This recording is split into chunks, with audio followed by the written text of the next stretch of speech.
This is South Korea today, the capital city, Seoul. In some ways as modern, as with it, as anything in the Western world. Korea today seems like a very distant relative to that once war-ravaged land.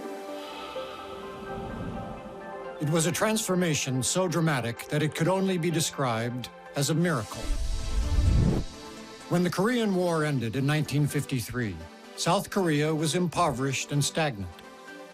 Today, it is the world's 12th largest economy, an incubator of cutting-edge technology, and a potent cultural force.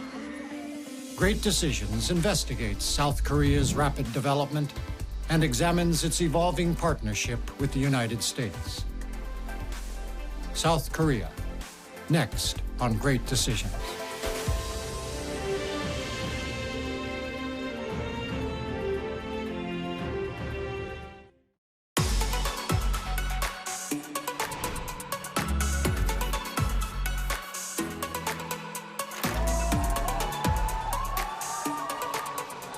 When the Korean director Bong Joon-ho arrived in the Incheon airport, fresh off his dramatic victory at the Academy Awards, a jubilant crowd gathered to applaud a native son. South Korean public went absolutely crazy. They were so euphoric. They see it as having achieved something very special. Parasite's critical success was just one more reminder that Korean culture has become a global phenomenon.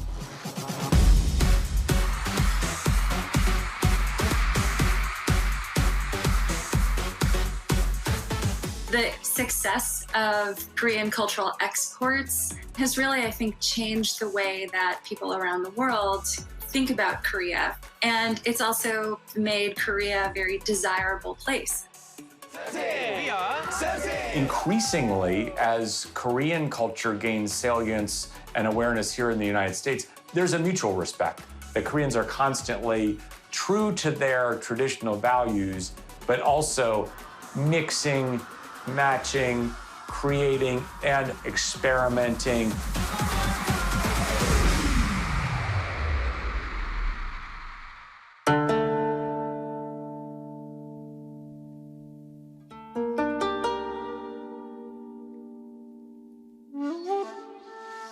The ascendance of Korean culture seems all the more remarkable to those who fully appreciate just how far South Korea has come. I remember it was an omnipresent sight. Beggars on the streets at dinner time, begging for food, carrying tin cans. For South Korea to have achieved the level of freedom and democracy and wealth over the past couple of generations, this truly is a singular feat.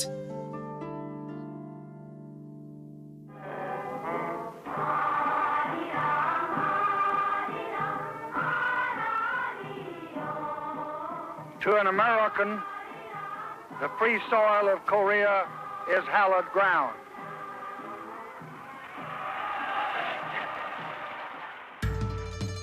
As South Koreans emerged from the devastation of the Korean War, the U.S. stepped in to jumpstart the Korean economy. The U.S. and ROK entered into a formal alliance arrangement. So this gave South Korea the security space to develop its economy, to develop its domestic political system.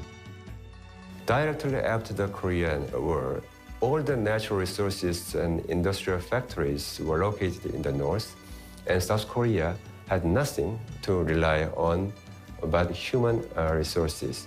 The aid funds extended by the United States played a crucial role in post-war reconstruction effort. Steady streams of urgently needed supplies pour into Seoul and other Korean villages and cities. The tools and machines of industry, the fertilizer and equipment needed to restore the land to fertility.